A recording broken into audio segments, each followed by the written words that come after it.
All right. Normally this would have sat in the oven for like 2, maybe 3 hours, but it's rising really nicely. It's been like 20 minutes. So I'm just gonna plow ahead with the next step.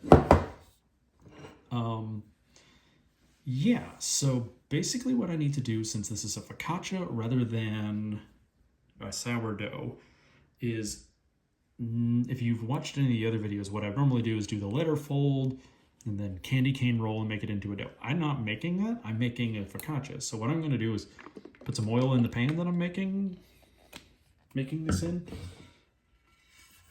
Kind of just spread it around a little bit. Doesn't have to be perfect, really not a big deal.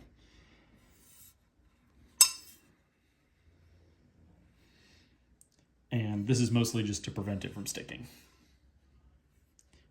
It also fries it up a little bit when you're cooking, which is super nice. Anyway, and now what I'm gonna do is just dump this in here. For any of you who watched the last video, you probably remember it didn't come out this nicely. This dough was going pretty much perfectly.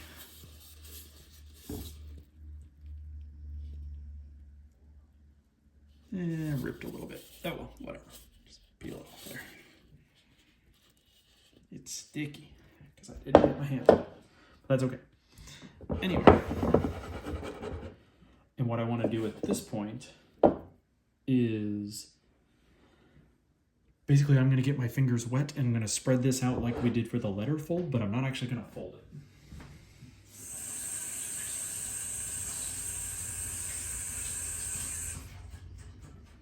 Don't want my fingers all that wet.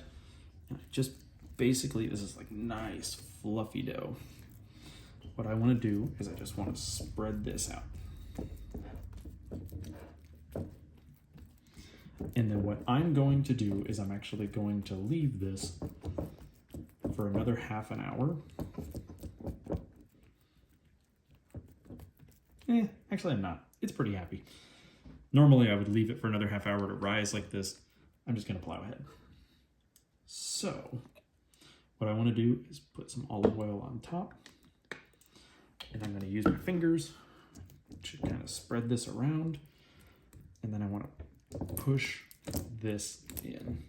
With focaccia, the goal, you don't want it to be one big bubble because it'll rise up like a balloon, which I guess is fine.